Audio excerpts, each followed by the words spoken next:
Welcome to the Mass of the Ages podcast. I'm Timothy Flanders, editor of 1 Peter 5, 1peter5.com/crusade. And I'm here today with two distinguished guests, Dr. Peter Kwasniewski, author of The Once and Future Roman Rite, expert on the Roman Rite, and Dr. Mr. Gregory DiPippo, the editor of New Liturgical Movement. And we're talking today about organic development. This is a very important concept that's been thrown around all over the place. And these two gentlemen, in the wake of Traditionis Custodes 3 years ago, almost 3 years ago now, they wrote a little bit of an exchange at New Liturgical Movement. So we're going to revisit that today. So, gentlemen, welcome to Mass of the Ages. Thank you for being on the show today. Pleasure to be here. Thank you, Timothy. I wanted to start by just sharing a few texts about why this is important. Where does this come from?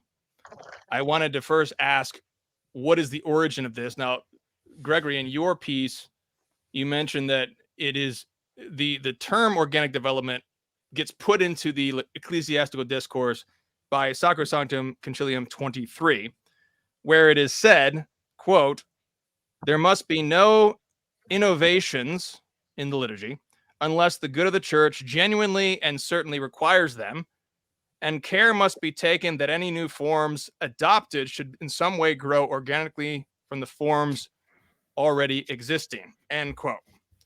So anything new has to grow organically from the existing forms. And in the preface to Elko Reed's Organic Development of the Liturgy, Joseph Ratzinger, then cardinal, sort of tries to define what this is. And this is what Kwasniewski, in your piece, you quote this as well. And Ratzinger says this, it says, proper development is possible only if careful attention is paid to the inner structural logic of this organism, meaning the liturgy.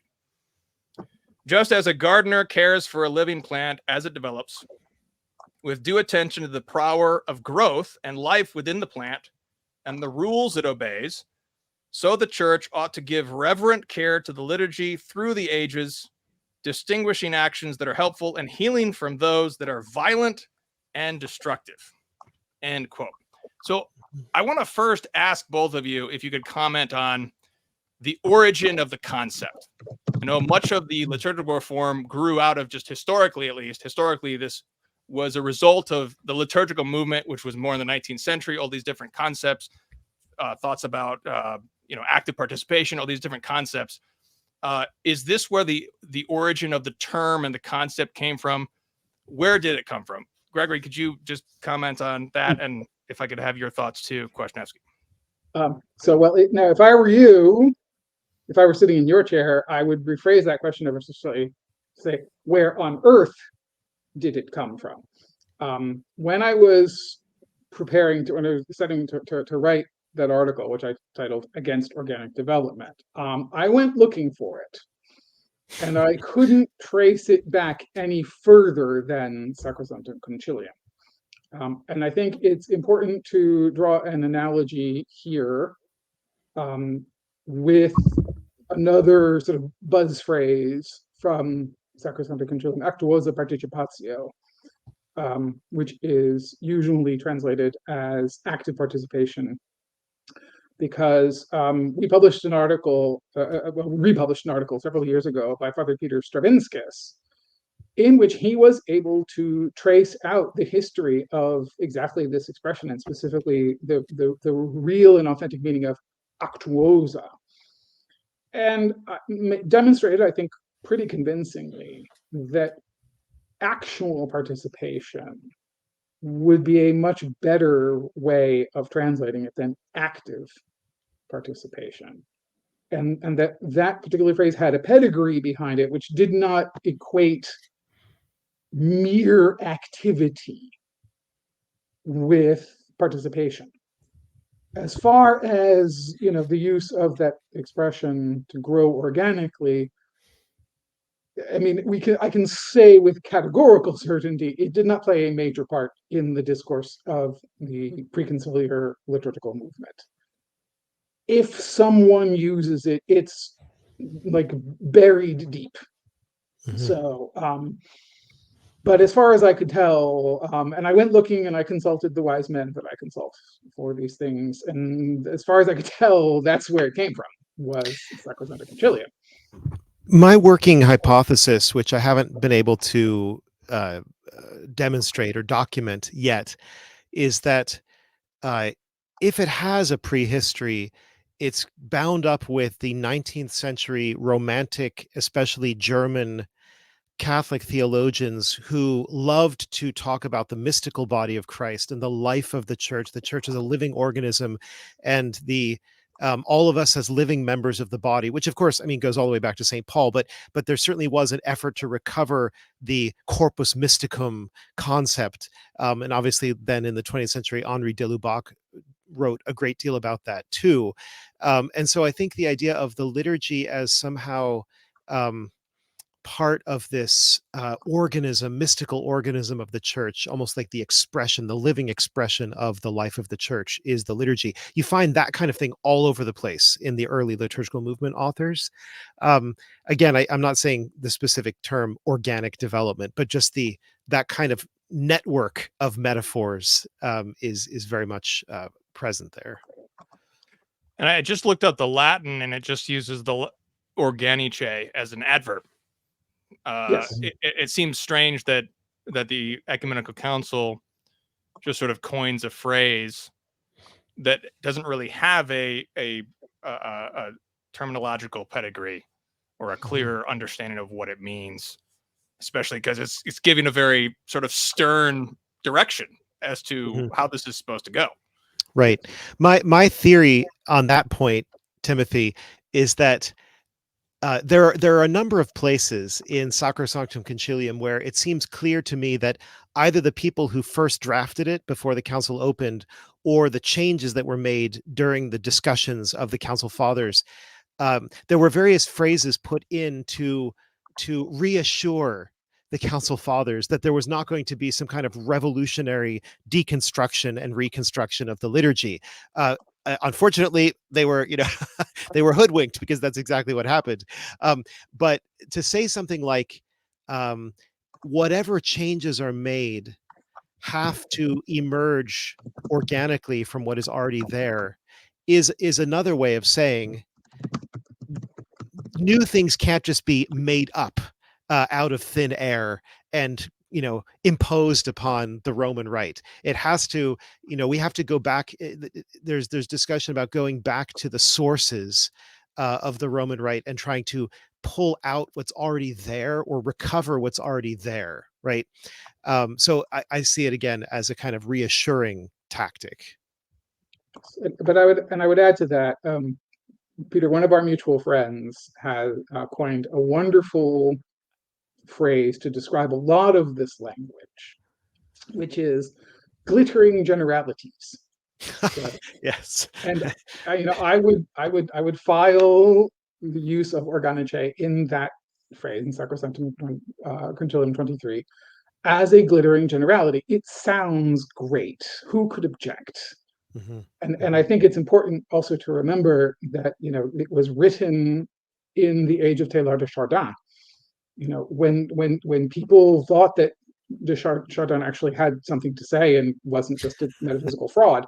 So, I mean, organic, who can object? Or it's organic, right? I mean, we still do this. I mean, there's a whole section of your grocery store that is devoted to selling you organic foods, as opposed to the non-organic foods that cost much less than the next aisle over.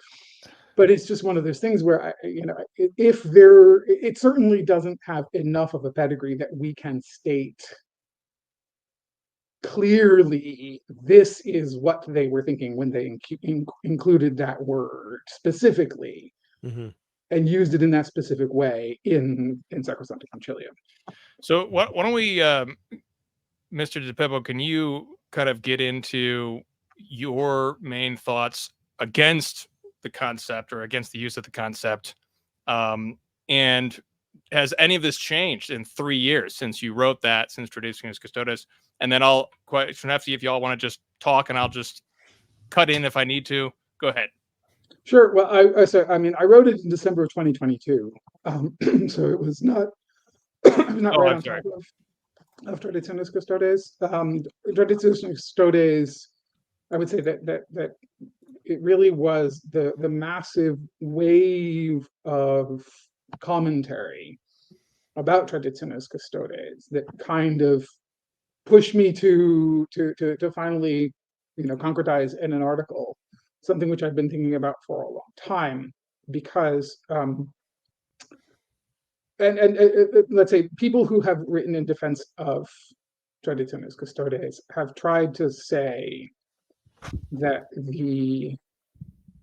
and before Traditionis Custodes, there has been a lot of people who sort of apologetically tried to say that the Roman, the post-conciliar rite is an organic development from the historical Roman rite.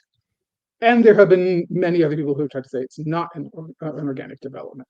Now, when you get to brass tacks, so, well, what specifically is organic about the way they changed?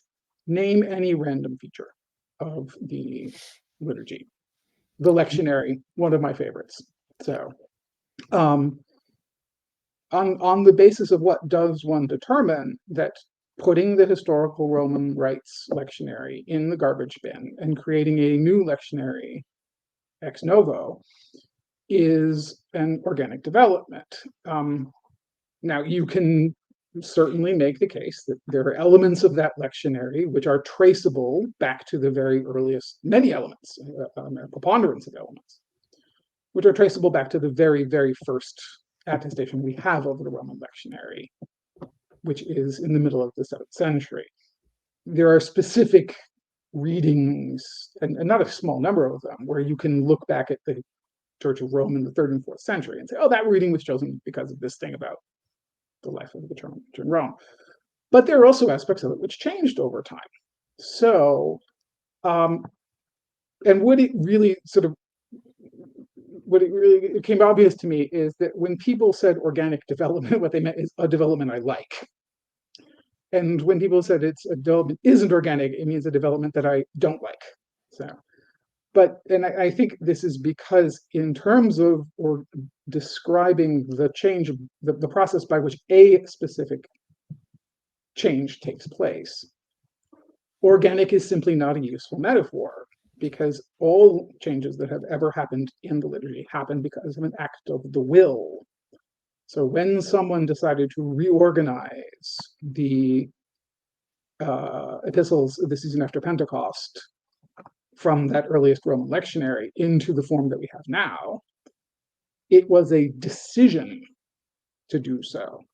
A person used their will to look at the old collection and say that should be reordered in this fashion. Organisms don't make decisions about how they grow and change. When you plant an apple seed in the ground, it doesn't decide to become an apple tree. It cannot fail to become an apple tree if it is put in fertile soil and the right conditions. Okay. So in terms of specific changes, I just think it's not at all useful metaphor, and really should be in specie ditched. So I think I would say that I think I'm accurately summing Peter's version of it, is to say that it's much more useful in genere to describe how the liturgy develops when we take the sort of macro view and look not at specific changes, but at the flow of change over time in the history of the liturgy. Mm-hmm. Yes. Do you mind if I pick up with No, that? absolutely. Yes. Yeah, no, so I think what I said in response was I agreed with you that that organisms as such operate according to their natures. And even the human will as a faculty of nature, St. Thomas says, necessarily not chooses, but desires happiness. So we don't choose happiness. We just naturally desire it. That's our organic will, so to speak. And then we have choices, free choices of means to the end. So I certainly acknowledge that point.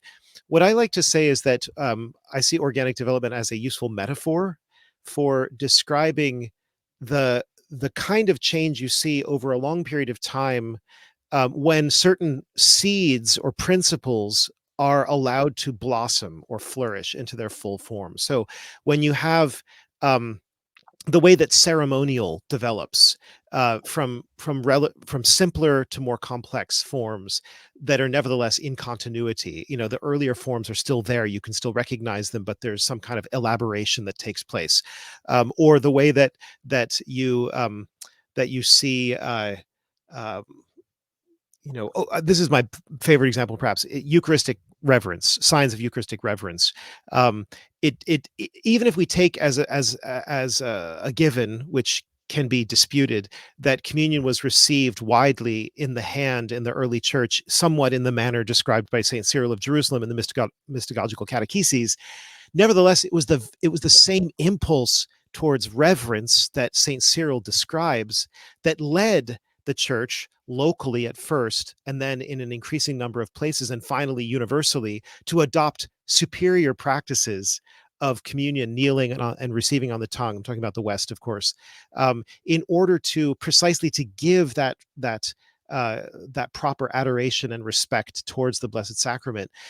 So, it's not as if you don't have to see a radical break between ancient communion practice and, let's say, medieval communion practice. You can see it rather as a making explicit or an extending or application of what is already there in seed form or in principle. And I would just argue that whether it's architecture or sacred music or ceremonial, you can see this sort of gradated developments over the centuries, much in the same way as you can see doctrine developing. I mean, Newman actually compares rites and doctrines in this respect. So granted, organic there is a metaphor to describe that kind of process, but it certainly doesn't seem to be simply a random set of arbitrary decisions that people make, that sort of pinball back and forth, but from this corner to that corner. It does seem like a consistent actualization of principles, and that's where I see the organic aspect.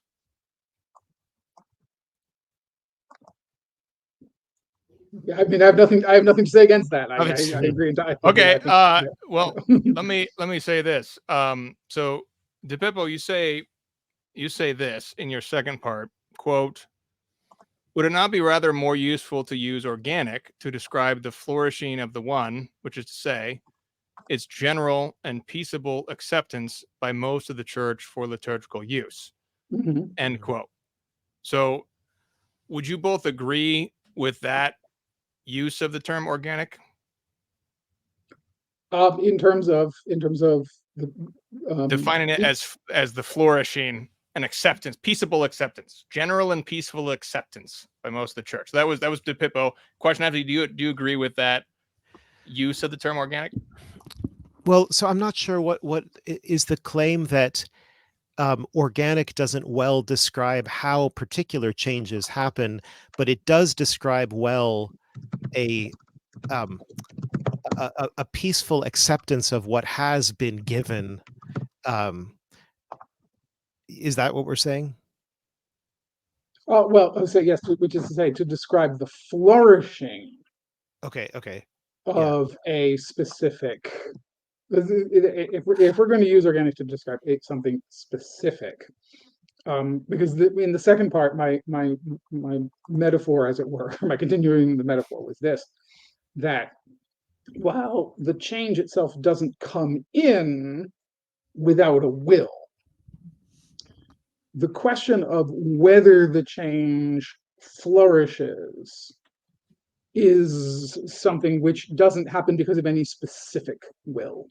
And so, and in order to stay in relatively neutral territory, because I don't think there's many people left who really care about the Pius XII Psalter, Pius XII promulgated this appallingly awful reform of the Psalter text in this gimcrack, pseudo-Ciceronian nonsense. But they never made it mandatory. It was never required to be used. It was a thing that came from the Pope in the 1950s, and partly out of respect for Pius XII. It enjoyed a certain vogue, as most novelties will enjoy a vogue for a little bit of time. John the 23rd detested it and would not allow it to be used at any service in which he was present, which effectively means Tenebrae and Matin of Christmas. That got out and it just died. So, and I think that's a perfect example of something where there's no sort of specific act of will that caused it to be accepted. There was no specific act of will that caused it to die. It just kind of did that naturally. Yes. So, Yeah. Now, I would throw in here, I think really the elephant in the room is the problem of centralization, and particularly papal and Roman control over the liturgy. And here's where I think it seems to me that the contrast that Ratzinger draws between the growth of an organism and the construction of a machine, which can then be ditched if people don't like the machine anymore, that's really where it comes into focus. Because I mean, I like to remind people of this fact. For all of us, it's yesterday's news. We've been living with this news for a long time, but I still think a lot of people don't grasp the the importance of the fact that for over 1500 years, the church in the West worshipped without a papally promulgated liturgy for it. I mean, that's 3/4 of Christian history, with all of the local rites, all the different uses, the papal court using its own rite, which eventually then became extended to the whole world, either by requirement or by option. But, it seems as if because of the relatively slow transmission of information, because of the very slow process of writing books by hand, and the great value that attached to them, the whole process of liturgical development was necessarily local and relatively slow, and largely anonymous. So, I mean, we don't know who wrote 99% of the Gregorian chants. We can't attach a name to them. And that's true for the rest of the liturgy. So even to the most rigorous historian who knows every detail, there is still this kind of veil of anonymity and gradualness over much of the liturgy until you get to the massive era of Counter-Reformation centralization. And that's where, again, it seems like the idea of a tree slowly growing, it just fits that whole cultural and social situation, in a way that, like, for example, even something like Thomas Aquinas writing the Corpus Christi office, that looks rather unusual against the backdrop of the liturgy, to have this one individual commissioned to do this whole office, right? That's definitely the exception, not the rule, as far as the appearances go. But once you have the Pope saying, "Here's the missal, 1570," then any Pope coming after that can say, "I want to create a new edition of the missal," and everybody has to adopt it. And that's when it seems to me the organic metaphor, it almost becomes impossible to sustain. What is organic about a top-down imposition? So this is kind of one of my disagreements with you, Gregory, is that I thought in your articles, it seemed like you were suggesting that the way things have been since 1570, or since since that period, since the Council of Trent, is more or less the way that they've always been. And I'm saying, no, the way that they were from then really does change the whole dynamic of how we relate to liturgy and authority. Do you see what I'm saying? I do. I'm not sure why it's relevant to this specific question, however, because I mean, we don't know, for example, who specifically wrote the office of St. Catherine of Alexandria, but that doesn't change the fact that someone did. Mm-hmm. So, I mean, Mm-hmm. what difference does it make that we don't know the name of the author?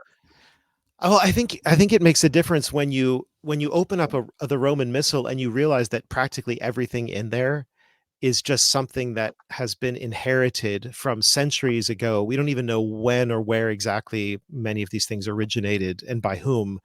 It does make it makes that body of work seem like something that is, well, I think it gives you a different relationship to it than when you say, oh, this Holy Week was written by these 5 liturgists in Rome in the 1940s, and we know what their ideas were, and they told us what their ideas were, and they're full of baloney, and it was Pius XII who forced everybody to use it. It wasn't just something gradually accepted, like communion on the tongue was gradually accepted. So I don't know, the centralization and top-down imposition to me is very much opposed to the idea of organic, as is the main point I'm making here. And you Well, agree with me, but I just think, yeah, okay.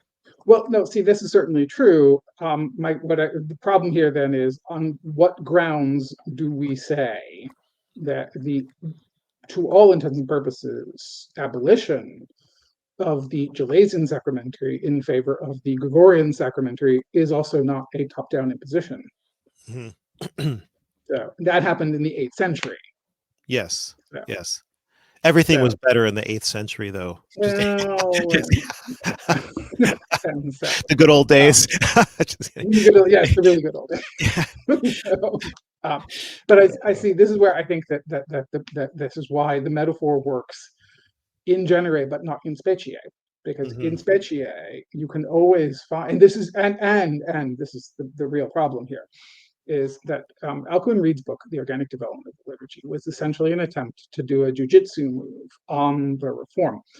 And this is where I think it's very important to keep in mind that regardless of what we decide organic development means, or if the sort of consensus of opinion settles on the fact that organic development doesn't mean very much of anything, there is simply no way that you can claim that the post-conciliar rite is an organic development of the Roman rite, which is how this all came up in the first place. I mean, if an apple tree suddenly started budding forth chickens, I mean, you could say, well, I mean, that's a development, but it's clearly not an organic development.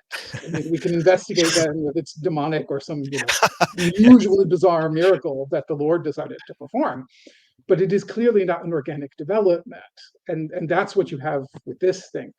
Alcuin Reid's book was a sort of attempt at a jujitsu move, as it were, which is to say that the council called for an organic development. The post-conciliar rite is not an organic development. But the problem comes when you get down to the specifics. If someone reordered the lectionary somewhere between 650 and 750, as we know they did, if someone reordered the sacramentary between roughly 750 and 800, 780, as we know they did, what on the basis of what criteria do you determine that Paul VI's reform of the sacramentary or of the lectionary is not organic? So, and this is where, of course, what this all very often boils down to is this sort of Humpty Dumptyism with which we are all painfully familiar, that organic is simply whatever the Pope declares it to be. Yes, exactly. Well, I mean, you raised the question of why is it that we say apples coming from an apple tree is a natural process, and chickens coming from an apple tree would be somehow violent or preternatural. Right. It seems like the key concept there is continuity, some kind of continuity, even a continuity that is compatible with certain particular breaks or ruptures. So for in the examples you gave, I'm assuming, I could be wrong, I mean, you have much more expertise about the nitty gritty than I do, but I'm assuming that even in those examples you gave, there's still some kind of material continuity. There's still, the kind of readings and prayers being used, the way they're being used. There isn't a violent rupture that is like chickens from an apple tree, and that it seems like maybe organic would be less confusing if we just said that there needs to be.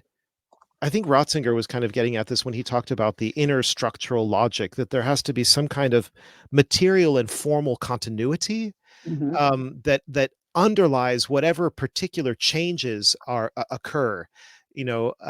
There's a background of conservatism, of ritual and textual conservatism, uh, out of which new changes occur, in such a way that they don't strike people as wildly out of character with what people are accustomed to. Certainly. No, and I will stipulate to all of that. But again, now, I mean, as you know, no interest whatsoever in the final product. But let's say this. As you know, our colleague Matthew Hazel, did a meticulous examination of all of the collects of the historical Roman rite and the post-conciliar rite, and discovered that 13% passed from the older missal to the new one intact. So, but now let's say we do exactly the same thing with the prototype of the Gelasian Sacramental, which is called the Old Gelasian Sacramental, of which there is only one copy. So that's the oldest form of it. Then there's these sort of modified forms that appear, and compare it with the Gregorian Sacramentary. What number would he have to come up with to say that percentage of change qualifies as organic, where 87 doesn't? And let me I just want to clarify real quick as to what exactly happened in that example you're making. Was that when the Gelasian Sacramentary was used in Rome, and then it was changed to Gregorian in Rome, whereas all the other dioceses continue to have their own uses? Is that what happened? Well, so this is the thing, is that, so first, in those days, the Roman rite was not the rite of the West per se. It was used in Rome. We do not have a lot of documentation to describe how it sort of spread through Italy. We know that it was adopted fairly rapidly in the Carolingian Empire, and so, but the oldest copy of the Gelasian Sacramentary also comes from the Carolingian Empire, and I mean, they were Romanizing the liturgy up there long before the Carolingians came along. But in the meantime, Rome itself and it's not a small revision. I mean, that's the thing. It's not the radical break, the éclatement liturgique that Father de Umbrecht described. But it is a considerable variation in the later part of the 8th century, and then that goes up to Gaul. So that if you look at the one and look at the other, you can say, well, these are clearly unmistakably part of the same rite, but there are very considerable differences. So the question is that when do we cross the line? Yeah. I mean, is it 50%? Is it 51%? Right. But see, I think that's only one consideration. It is a consideration because the larger the percentage, it's kind of like the question, how much of a human body can be lost before a person dies, right? I mean, you can cut off a lot of stuff. I mean, you can lose your arms and your legs, and you're just practically a torso with a head. But if you cut any further than that, then you're dead.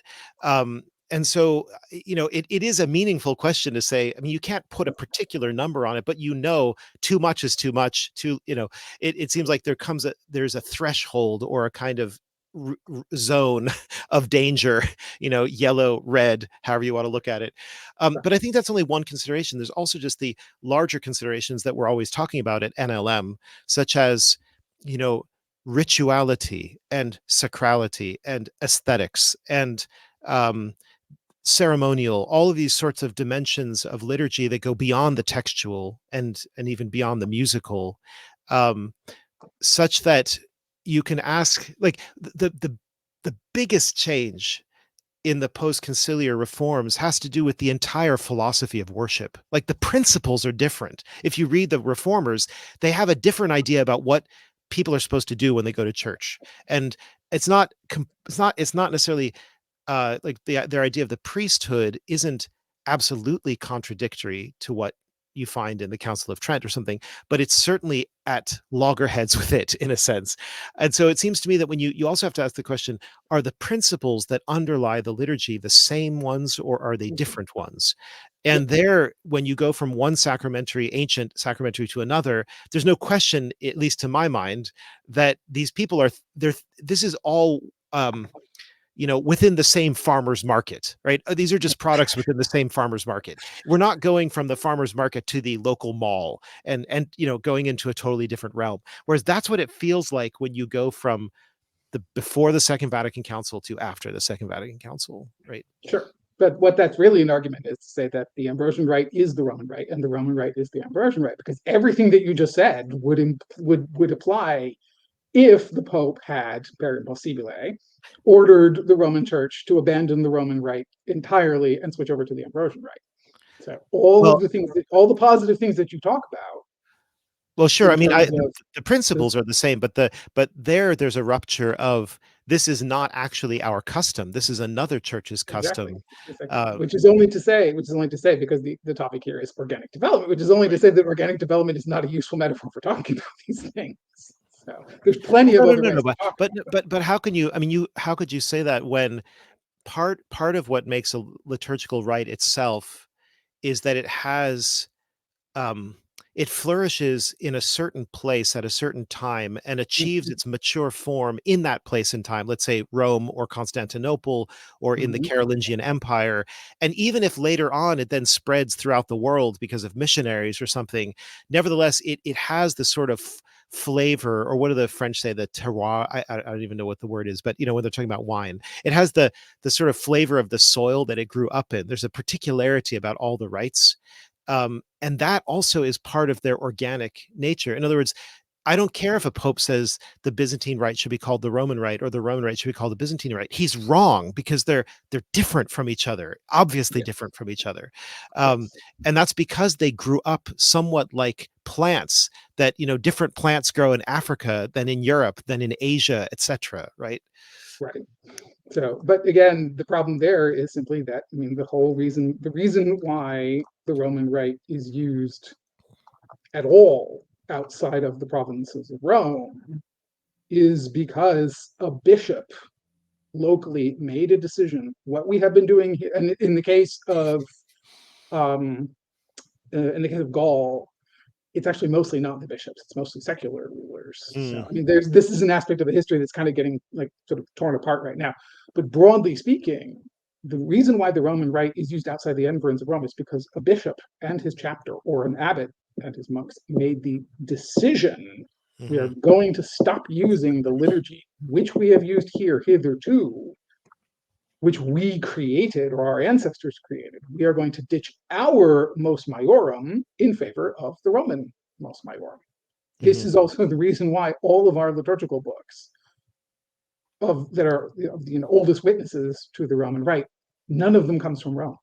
The lectionaries that I mentioned to you are both from the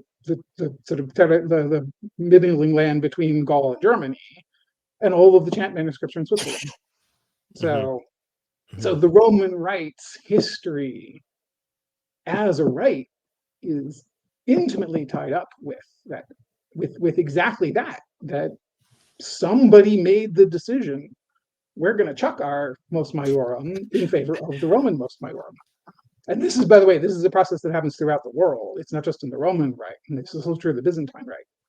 That there is this sort of growing policy of Byzantine supremacism in the Eastern Mediterranean, whereby the historical patriarchates, Jerusalem, Antioch, and Alexandria, Jerusalem effectively loses its rite altogether, and the rites of Antioch and Alexandria are heavily Byzantinized. Interesting. So I'm just curious, why do you think that happens? I mean, do you have any speculations about what is it about the Roman rite? I mean, is it simply the prestige of the Church of Rome? The see in which there's never been any error. Would that were still the case? But anyway, yeah.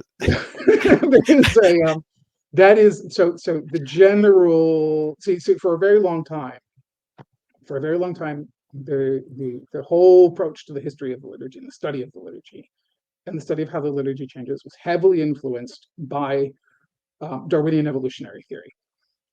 And Darwinian evolutionary theory demands one primal blob out of which everything else grows and springs.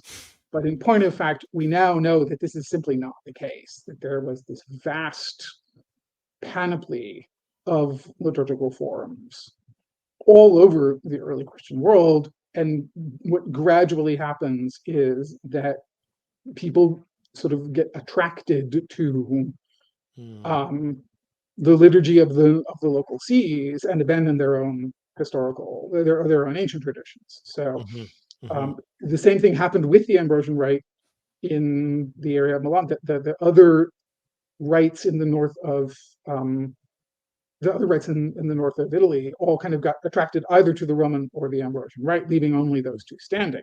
And so orthodoxy is certainly part of it, and some of it is convenience. Which is, I mean, one of the reasons why they gave up on the Gallican liturgy in both of its French form and its Spanish form, the Mozarabic, was precisely because the Roman rite is very simple and economical, and those rites are incredibly long and complicated. Yes. Yeah. Dr. Joseph Shaw points out, although I think he's just drawing on the research of other people, that a good case can be made that it was primarily the fact that Roman missals, once the printing press came in, were very easy to obtain, and that after Trent, especially, to make a new edition of a local rite would be very time consuming, very costly, that oftentimes the bishop and the chapter just said, look, the Roman books are all here, let's just adopt these, right? There's It's certainly something ready made. That is certainly a big part of the process. But and so maybe, I mean, even if we don't like the Darwinian model, maybe in this case we could say survival of the fittingest. Could we legit, very legit. So, well, on that note, let me ask this. Is there a specific thing that we can point to? Because both of you agree that whatever the case about organic development, the new rite of Paul VI is not organic.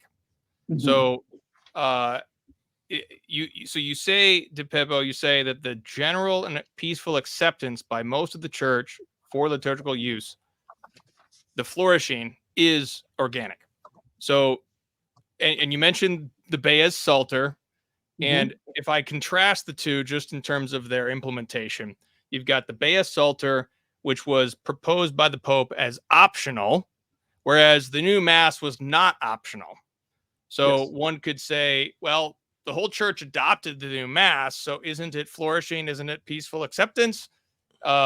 Is this a main factor, like whether or not something's optional top down? What's the main thing that makes it not organic? I'm sorry, I didn't mean to. So does anything about the current state of any aspect of the church's life today suggest the word flourishing? That's just the simple. But I would say no. Okay, so the fact that, and this was something which Joseph Ratzinger rightly pointed out as a radical break with the past,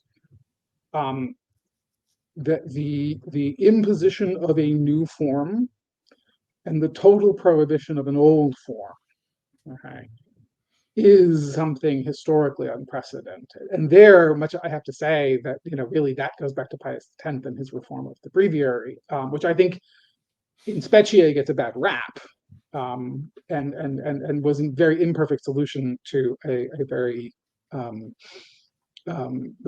complicated problem. But I mean, nevertheless, Pope Pius X did say that this thing, which we've been using forever, we are now prohibiting the use of, and that, in that regard, that was a terrible mistake. Even though I don't think the reform itself was all that badly done in some ways. But I mean, I don't think that you can say that it's been peaceably accepted simply because the vast majority of people just stopped going to mass. So, and in that sense, and there's a fellow named Kevin Tierney who writes a really good Substack about these things, and that was one of the things that he pointed out, that the people of God have, to a large degree, accepted it And what I would say is qualified is that among those who continue, among the diminishing minority that continues to go to mass, have continued to accept it, but they have never embraced it. So, and that's a huge problem. Yes. It's a huge, huge, huge problem. So. Yes. Yeah, I mean, and one does have the sense. I mean, it would be very interesting if we had more records, and maybe there are such records here and there, about what was the reaction of the common people in a particular part of Europe when their local use stopped being celebrated, and suddenly, or rather suddenly, the Roman use was being celebrated. That's the kind of question that we wish people would have talked about more. And oftentimes they just didn't talk about these sorts of things. But this much does seem true, that throughout, when you look at the history of popular religiosity in Europe, Eamon Duffy is really great about this with his famous book, the altars. What's it called? The stripping of the altars. Yes.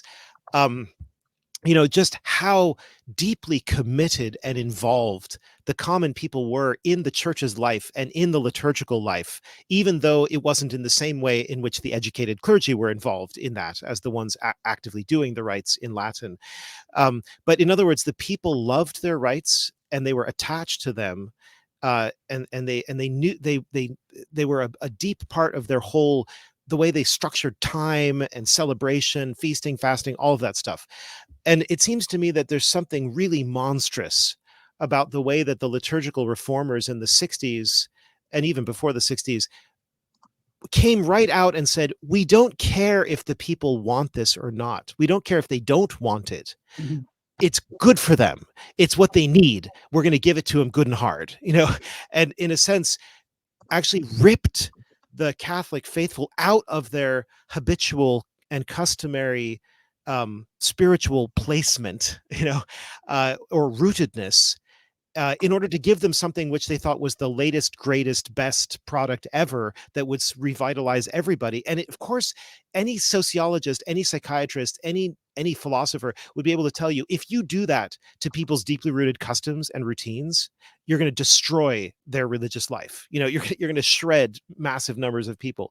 And so that strikes me as another example of this cataclysmic unnaturality or artificiality of the reform that seems to me maybe doesn't have any even close historical parallels to it. Yes. So, and Timothy, can I add one thing to that? Certainly. As well? So, which is this, that the creation, the invention of the post-conciliar liturgy, commonly called the Novus Ordo, is also the only one of its kind, in the sense it's the only one of its kind that putatively came out of the orders of an ecumenical council. No prior ecumenical council had ever specifically ordered do anything with the liturgy. So now there is the sort of very, very, very minute exception that at the time of the Council of Trent, they knew they were going to do a reform of the liturgical books, but the council said nothing specific. What they said was, this is a matter for the Holy See to deal with, and which, because it's the Roman rite, I mean, it is actually the rite of the Holy See. So Trent did not order a liturgical reform. It ordered that it said that there's going to be a liturgical reform. That's not something for us to do. That's something for the Holy See to do. What makes the post-conciliar reform, in that sense, absolutely unique? Never before in the history of the church did we have an ecumenical council or any other major council, a large provincial synod, order a liturgical reform. Then, and the liturgical reform was executed, which went against the specific orders of the council. And then we were all told, no, this is the fulfillment of what the council said. And so that is an absolutely unique thing. Mm-hmm. So that we have this product of a kind of systemic mendacity about what the council asked for and what was done in putative fulfillment of what the council asked for. That is a situation simply without precedent. So And in that sense, I mean, it always has to be borne in mind that this is one of a variety of ways in which all prior history of liturgical change and reform does not apply to what happened after Vatican II, because it is something just unique in the history of the church. And So, I'm very much looking forward yeah. to the nasty criticisms of my saying that. Yes. Well, what I hear you both saying is some of the elements that make something organic is, one, it respects the local customs, the local the desired devotions and liturgical attachments of the faithful. It's not a forced top-down exercise, and there is some sort of continuity with precedents that came before. So it's not totally a totally new method of doing something. So there is a continuity. There's a respect for the local custom. So with all that in mind, do you think if the Novus Ordo was created the same way, it was the same mass as it was in 1969, but instead of being forced on everyone, it was added as a new mass at the cathedral as an option, and no one was required to go to this new mass. It was just, this is a new option. We think it might be good for a modern man.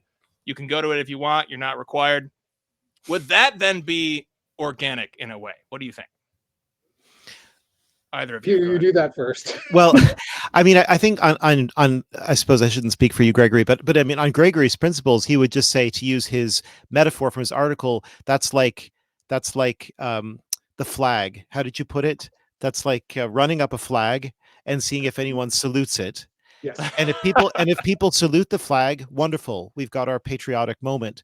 And if nobody does, then you just quietly, with embarrassment, lower the flag and chuck it. And so basically the Anglicans, not that they're any kind of great example of anything, but they tried something similar when they have obviously they have their very beautiful Book of Common Prayer, beautiful from a linguistic and musical point of view, and then they made a modern version of that. And my understanding is that it was optional as to which one you used, whether you were going to use the old language or the new language version of the Book of Common Prayer. And I believe that there are other examples of that can be found among Christian denominations of having, I don't like options. I call it optionitis. I mean, this is not a great model, but certainly it would have been much more pastoral, the word that's sort of everybody is supposed to put a halo around. And it would have been much more pastoral to say, here is an alternative order of mass for those who prefer it, for whom the vernacular would be beneficial, et cetera, et cetera. I think if they had done that, it probably would have some kind of following, but I think the vast majority of Catholics would have continued to go to the old rite because they were used to it, because it was their religious routine. And I don't think routine is a bad word. I think it's a good thing. Absolutely. So that's my thought there. Yeah, and I would say that unfortunately, I mean, yes, but that's the thing. If wishes were horses, then beggars would ride. I mean, the very existence, the creation of a radical reform in which you introduce into the Roman Rite more change in 6 years than you had introduced into it in the previous 1500, per force, and then insist, you must, you are required to believe me and not your lying eyes. This is the fulfillment of Sacrosanctum Concilium. There's no way that they would have ever allowed that, because the revolutionaries know perfectly well, when the ordinary people are allowed to vote with their feet, they don't vote in favor of the revolution. Yes, that's right.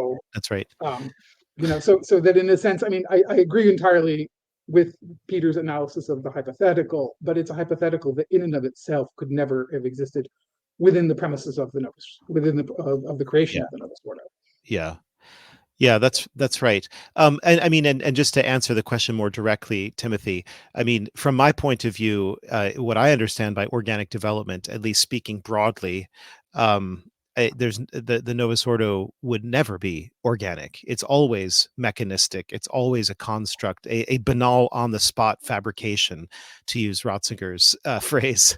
So anyway, that's what I think about that. So would we then say that the adoption of the Gregorian sacramentary was not something that was forced on the whole West in indifference to the local customs. It was not. There was some sort of continuity with what came before in terms of principles. So how can we contrast what we've just said or established about this is not organic with saying that these other changes are organic? Can we say they're organic on those same principles? Well, I mean, my whole point is that organic is just not a very useful way of talking about these changes. It is certainly, I mean, the main difference. I mean, it is not a minor difference. That at no point was a decree issued from Rome of the Pope saying to people who had adopted. Remember, because this is the transition first from the Gallican rite in Gaul to the Roman rite, and then within the Roman rite from the older Gelasian sacramentary to the Gregorian sacramentary. There is no reason to suppose that the Pope sent a message to anybody saying, you are now required to stop using the Gelasian sacramentary within my rite and must now use the Gregorian sacramentary within my rite. So that is certainly a very important difference that, and I mean, in most of Europe, proportionally speaking of Catholic Europe, very, very little of Europe uses the Roman liturgical books in premise because the Pope issued a decree saying you are required to use these books. So the New World, of course, is a different place because it was mostly evangelized after the Counter-Reformation. But in Europe, people use the Roman books because they decided to use the Roman books of their own will. So, and this is one thing I think, which is also something which we need to kind of maybe haven't really discussed enough, which is that essentially by then changing the books and saying now you are required to use only this new version, Rome essentially welched on the deal. So to say, I mean, Toledo in Spain uses the Roman rite because it decided to use the Roman rite. Toledo in Spain didn't decide to use the Novus Ordo. So they were told, you are now required to use the Novus Ordo because we said so. Right. Yeah, in other words, the deal in quo primum was if there's a unanimous vote of the bishop and his chapter to adopt the rite of Rome, then they may freely do so. But that means on Rome's part that Rome needs to respect that they chose exactly that rite. That's what they chose, the point you're making. And then for Paul VI to come along several centuries later and say, well, guess what? It doesn't really matter what you chose to do. Now you're going to do what I choose to do for you. I mean, that's a typical example of something we've been seeing a lot in the past 60 years, which is that popes talk a great deal about collegiality and the episcopacy and synodality now and so on. But at the end of the day, they just want to impose top down, my way or the highway. That's what you see over and over again. So it would be very interesting to see if we actually ever get true respect for bishops as successors of the apostles. Let me bring up one other factor which Kwasniewski brings up, and that he defines organic as the rate of change. He says this, quote, "It is crucial for this metaphor's efficacy that the rate of change, or at least the rate of most changes and of perceived change, be relatively slow, measured in centuries, as was the case with the Roman Rite prior to Pius X, rather than in mere decades or years, as occurred in the 20th century with increasing hasty and wider-ranging reforms," end quote. DiPippo, would you agree with that as a factor for something organic? What do you think? Relatively slow relative to what? I mean, again, but relative to somebody's life. I mean, think about it this way, right? If you lived any time after, anytime after the 16th century, I'll just say that, you could live your whole life and with barely anything changing liturgically. The quality of the choir might change, the pastor you have changes, the homiletics change, whatever, but the rite itself is the same. And if you're living in the 1920s, then suddenly one year you've got the Feast of Christ the King, and that wasn't there before. Okay, that's a that's a pretty small change, against the backdrop of the stability and the almost monumental stability which the liturgical reformers denigrated as ossification and fossilized, and they used all these pejorative terms to describe an unchanging stable liturgy, even though that's just the normal thing that happens to all liturgical rites. They achieve a certain full form and then they stop changing because they don't need to. They accomplish what they set out to do. And so that's what I mean. Whereas somebody who was born in, let's say, 1940 would practically not have a decade of his life that wasn't quite a bit different from the decade before in terms of what was going on at his local parish, right? That's the kind of thing I'm talking about. So, yeah, I mean, and again, whatever organic development means, whatever one eventually settles on as the meaning of development, or decides to abandon it as a useless term, it's clear that the massive acceleration of changes that hits really with 1955, the introduction of Holy Week, is not it. So, but I mean, here again, you run into the problem that, okay, what is it about that? I mean, the change to the Gregorian sacrament from the Gelasian to the Gregorian sacramentary within the Roman Rite, as far as we can tell from our documentation, happened in one generation. So, I mean, as far as we can tell, the Pope simply had the sacramentary that was in use in Rome revised, and they adopted the use of that sacramentary in Rome right away. So the change didn't happen quickly in all of Gaul, but it certainly happened quickly in Rome. So, and this is where I think, over and over again, the metaphor just keeps running aground. Well, isn't it? I feel like I'm fighting a rearguard battle here with you, but doesn't it seem? I mean, doesn't it seem more realistic to say that sometimes the metaphor works?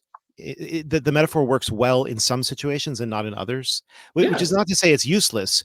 But that is, if you happen to be in a place where, for whatever historical reasons, there's a confluence of factors that bring about more change than usually happens in the history of liturgy, then organic is not really a word that's going to describe that situation. But it seems like in the vast majority of other places, it would be a term that would describe, the experience of the average priest or layman. Yeah, it would in macro terms, certainly. Yeah. And, because there's also, there are long periods of just complete stasis where the liturgy is accepted and received tradition. We see this in Byzantium now, that, very, very little changes in the Byzantine Rite. And so, go ahead. No. So, but there you do always. So, I mean, this is the reason why the ship of Theseus problem is still called the ship of Theseus problem, and not the ship of Theseus solution. That there's this famous thing that the original Wikipedia article on the ship of Theseus problem has now been edited so many times there's not a single word of it left. So problem illustrated. And so, but see, again, the ship of Theseus problem applies to everything up until 1955. But then when you actually start to get things, because what we're talking about now is the total rapid dismantling of the ship and the assembly of a ship with roughly 13% of the same material. The ship of Theseus problem applies to gradual change, and that clearly doesn't apply to the Novus Ordo. Yes. Now, I want to ask a question that's related to what we've just been discussing, because Gregory, you and I have talked about this a little bit, and I think this would be an interesting opportunity for you to expound on it a bit. And that is, in some discussions I've had with Eastern Christians, especially with the Orthodox, they tend to have this attitude that the West is hopelessly mired in constantly tinkering with everything. They tinker with theology, they tinker with spirituality, they tinker with liturgy. They never stop changing things. And we in the East, we are changeless. We are immutable. We receive everything from heaven, as it were. It just descends and we receive it. And we've always been believing and praying the same way. What would you say to someone like that? That's demonstrably an exaggeration. I mean, there's plenty of documentation to show that the Byzantine liturgy has some. I mean, I say the Byzantine liturgy because it's the one that I know best, and it is the one that is best documented. There is a real dearth of documentation of the other Eastern liturgies in their early years, and so, and I mean, the Byzantine really, their documentation starts in the 8th century, but I mean, we know that there have been very considerable changes. For example, the divine office of the Byzantine Rite is in the form it's currently used is dramatically different from what is attested in the oldest Byzantine euchologion. And so we know, the liturgy of St. Basil used to be said much, much more often than it is now. It's said 10 times a year now. It used to be every Sunday, for example. So, and I've noticed that that's kind of a trend among a certain kind of Byzantine. And Timothy, I know that you are a regular. I mean, I am also. We both attend the Byzantine Rite. Well, I was Eastern Orthodox. I haven't attended in a long time, infrequently myself. Okay. But I'm surprised to learn that St. Basil's liturgy was more frequent. St. Basil, in my experience, was only during Lent, really, I think. It was originally every Sunday and every major feast day, and Chrysostom was for feast days during the week. And so, interesting. Yeah. And so what are some of the kinds of changes that that have taken place within the Eucharistic liturgies in the East? Well, again, I mean, I don't know enough about, and there isn't enough documentation. We do know that in the city of Jerusalem, for example, they had a different rite, which is called is often referred to as the Hygieopolite rite, which is just the rite of the Holy City. And that rite was over time slowly Byzantinized to the point of being effectively displaced. This is documented in meticulous detail by a work of a friend of mine, Dr. Daniel Galadza. Wrote a book. It was his doctoral thesis at the Pontifical Oriental Institute. But in the older form of the Byzantine Divine Office, they used to sing the litany that is now sung at Vespers Orthros and Vespers Orthros and the Divine Liturgy. They used to sing it all the hours. So, and they used to use the same antiphons that are sung at the beginning of the Divine Liturgy, also at the hours, and that practice disappeared in the 9th century. So we have that. That's very, very, very well documented. So. But I mean, that's, I would say that's to some degree. I mean, there are people within. I've had discussions with people in the West who have the same kind of mythology that the Roman canon was written by St. Peter, or used by St. Peter. So I mean, it's there is a kind of instinctive Christian respect for that which is old. Which is then, sort of, again, almost instinctually turned into the assumption, well, we respect this, therefore it is old. And you see exactly the same thing in the whole process of the Reform, because, when the Reformers brought in a lot of the changes that they made, in many, many cases, they made them on the basis of the claim, this is the old custom, this is the original custom of the Roman Rite. And to be fair, in many cases, they made that claim in good faith. They were wrong, drastically wrong, but the claim was made in good faith, that they believed that they were going back to the older custom of the Roman Rite. So, I mean, it's a sort of instinctual thing that we do as Christians to understand that continuity is important. So, so there is always going to be a tendency to exaggerate the degree of continuity. Yes, yeah, fair enough. Your mention of false antiquarianism, because that's essentially that is your mention of this attitude that we should go back to what is oldest, and that somehow that's the most authentic thing to do. That, of course, is what the Protestant reformers said, Certainly. which is why they ended up with 57 different kinds of liturgies, because the moment you start to try to reconstruct what ancient Christian liturgy looks like, you're going to end up with that kind of eclecticism and diversity. Our records are just too poor. But the more important point is Pius XII, one of the good things he did was to condemn false antiquarianism in Mediator Dei, in a passage that I like to quote a lot because it supports the idea of organic development, it seems to me. Namely, when he says, basically, just because something is older does not make it better, but the Holy Spirit has led the church to develop her rites over time, and that this development itself is good and to be respected. I don't know if he says it explicitly, but it seems like the conclusion that he raises is it would be wrong to overthrow something developed, like the way we receive communion, kneeling it on the tongue, because you can go back to the 4th or 5th century and find some text that says that people receive communion a different way. And so there now, I mean, it seems to me that at least Pius XII is articulating something about tradition. Tradition doesn't simply mean the oldest thing.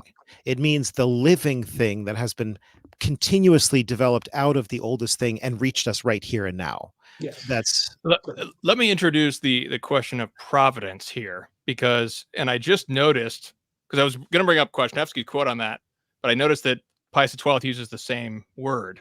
He says, so this is Mediator Dei, paragraph 63, quote, just as obviously unwise and mistaken as the zeal of one who in matters liturgical would go back to the rites and usages of antiquity, discarding the new patterns introduced by the disposition of divine providence to meet the changes of circumstances and situations, end quote.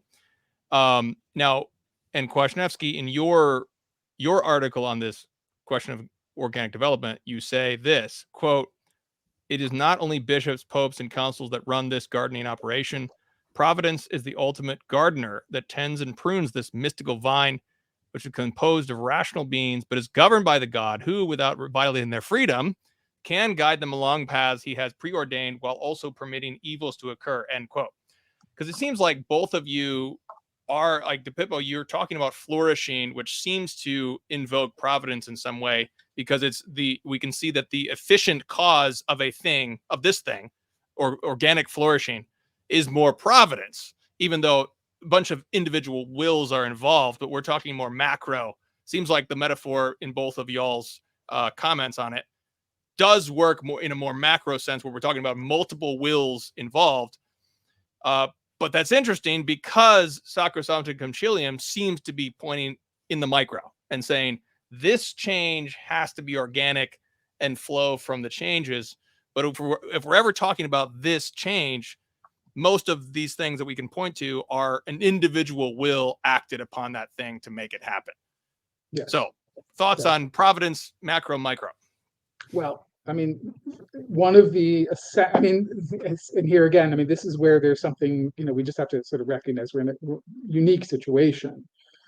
One of the essential premises of the liturgical reformers as a gang was their belief that divine providence just stopped.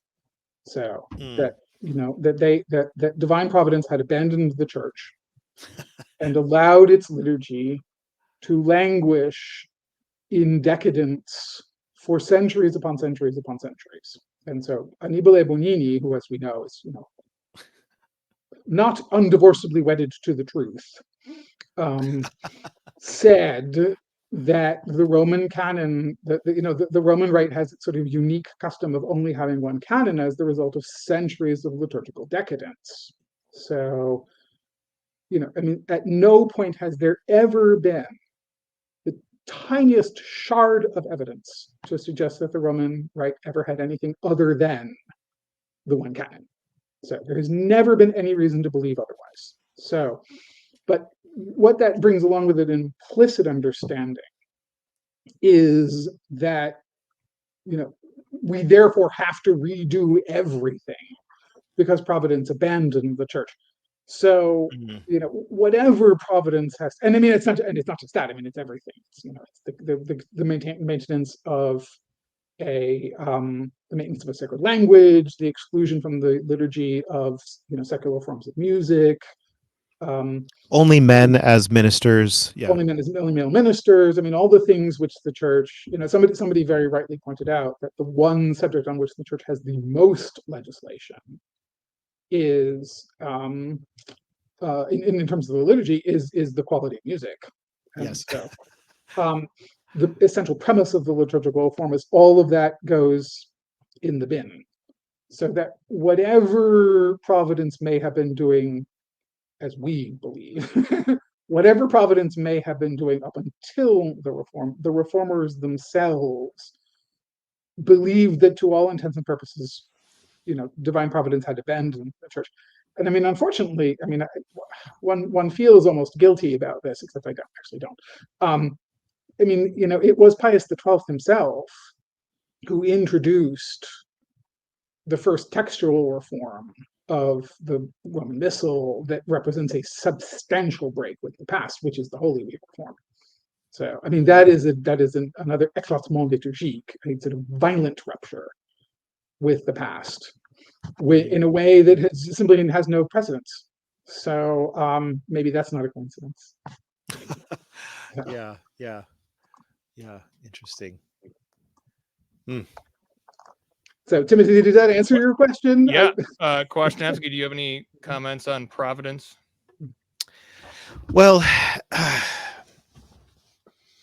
it does. I've always put a large emphasis on the expression received and approved rites. That comes from the Council of Trent, but it's also in the Creed that was released, I believe, was it at the end of Trent, Gregory? The Creed of Pius IV. Exactly. And so this idea of when you become pope, there are many examples of this that you can find earlier in the Middle Ages as well. But when somebody became pope, and then later on when somebody became bishop, they needed to swear that they would honor and pass on the received and approved rites of all the sacraments. And I think what the kernel of that, or the foundation of that oath or that profession, is a belief that what the body of the church as a whole is in possession of right now, not necessarily in every single possible detail, but speaking, broadly en masse, what we have is good and holy and acceptable and willed by God, and therefore our duty is first to receive it, to understand it as well as we can, to live by it, and then to pass it on to our descendants and successors, right? And that seems to me that's a principle of providence. We believe that as Christ said, the Holy Spirit will lead you into the fullness of truth. That means the Holy Spirit will lead you into the fullness of divine worship. That's part of that promise. And so it can't ever be the case that a huge cancellation or reversal could ever be according to God's will, right? That would, unless the church really did fail. That's what Gregory's bringing up. If the church kind of went off the rails, then the Protestants would be right, and then the liturgical reform would make sense. But that's not a premise that I think a Catholic can hold. Well, let's in our concluding comments here, let's talk about the future. DiPippo, you end your second part with these words. You say this, quote, "For the time being, the current chief gardener is busy with a sad and doomed attempt to make the new plants flourish by yelling at the remaining old plants. The day will come, however, later than we hope, but sooner than we realize, when another chief gardener will have the honesty to say, I don't care who put these here or that why. They are not growing properly at all. I hear there used to be some other plants that grew quite well in this soil," end quote. Now, Kwasniewski, you just said a clear break would not be according to God's plan. And you mentioned how if the Novus Ordo would have been just an option, it would have had some following, even if it was just an option. And so now we have, 1 billion Roman Rite Catholics who are, the vast majority of them are at the Novus Ordo right now. And those of them that are faithful are attending, every week. And this has become a custom, I think, to many souls. Many families grew up in the Novus Ordo. Maybe it was a better than average Novus Ordo. I don't know. But this is customary to very, very many souls of the Roman Rite.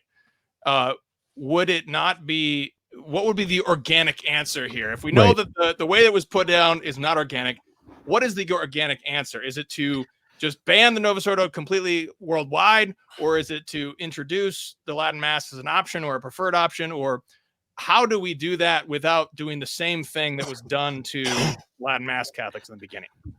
Right. Well, I just want to make one correction in the way that you framed that question. You said the vast majority of Catholics are going to the Novus Ordo, but as Gregory pointed out earlier, the vast majority of Catholics are not going to church at all. I mean, if you mean by the billion Catholics, all those who are baptized, I don't know if I shouldn't maybe say the vast majority, but certainly in Europe, the vast majority of them are not going to church at all. So Right, of true. the minority of Catholics who are still going to church, most of them, the vast majority of that subset, are going to the Novus Ordo because they have no other choice, and often they don't even know that anything else ever existed.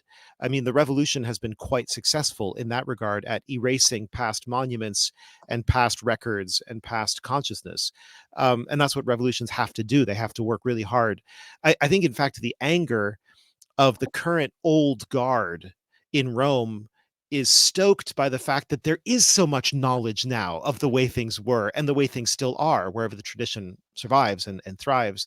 And they're really frustrated about that because it means that they're losing. Their revolution is falling apart. It's the same thing that Gregory has compared the situation to the fall of communism in the Soviet Union, where that was sort of propped up for a long time by sheer force of authoritative will, and it just crumbled from its own weaknesses, its own internal weaknesses, and it just sort of one day it seemed like it just fell apart, like almost like it was so insubstantial by the end that it couldn't even be propped up anymore by all of the force in the world.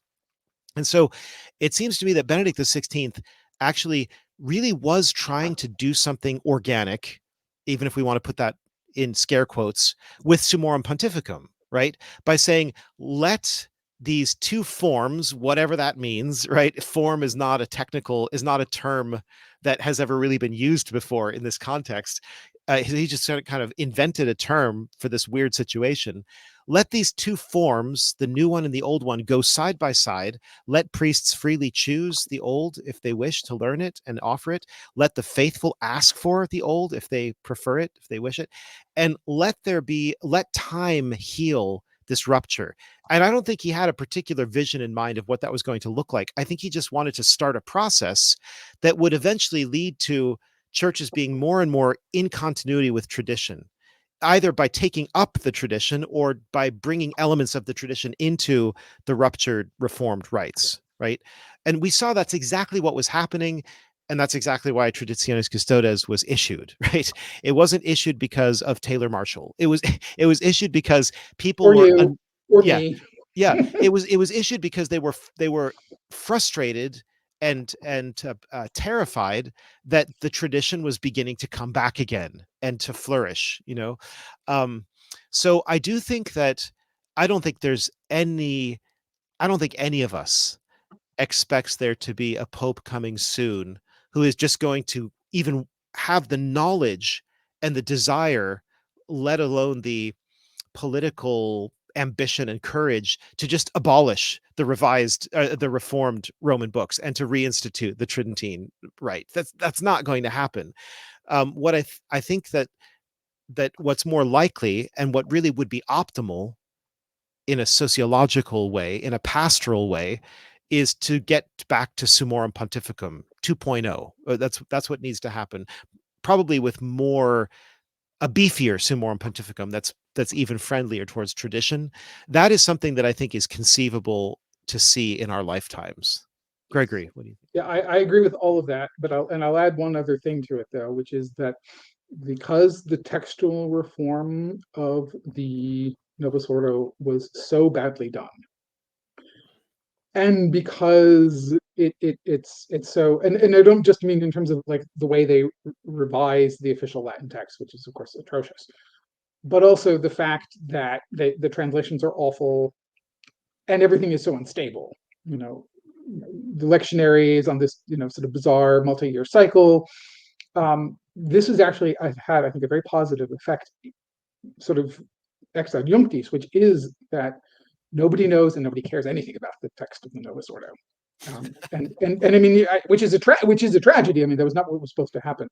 But in the sense that, as we have noted several times, go to the antimatter version of New Liturgical Movement, and see if you can find an article about how awesome X, Y, or Z feature of the Novus Ordo lectionary is, or what a great, brilliant, fantastic idea it was that Septuagesima was suppressed.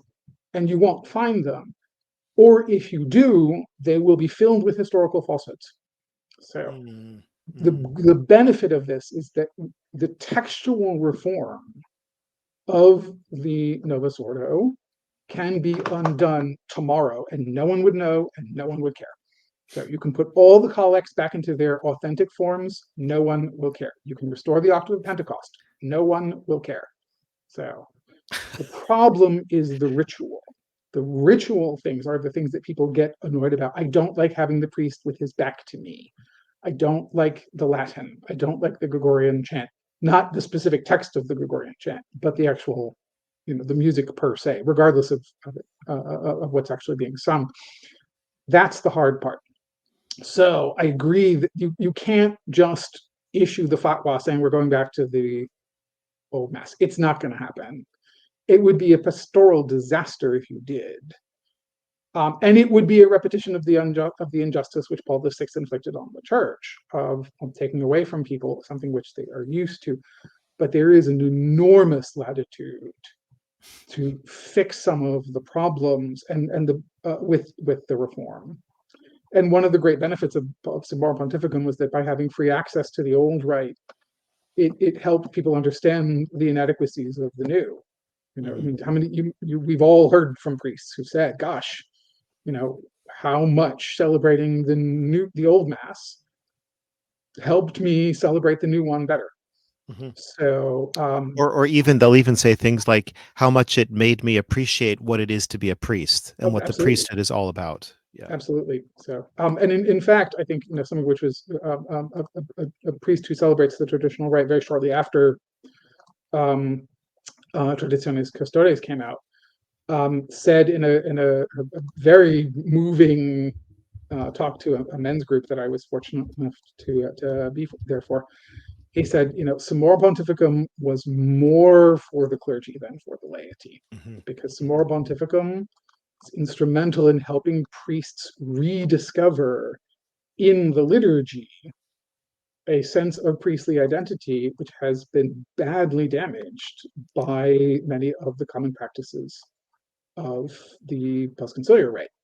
Exactly. So, and I mean, the impetus to continue that has not been, as if anything, it's been increased by Traditionis Custodes, because everyone sees how completely shabby the arguments made in defense of it actually are. Yes. Excellent.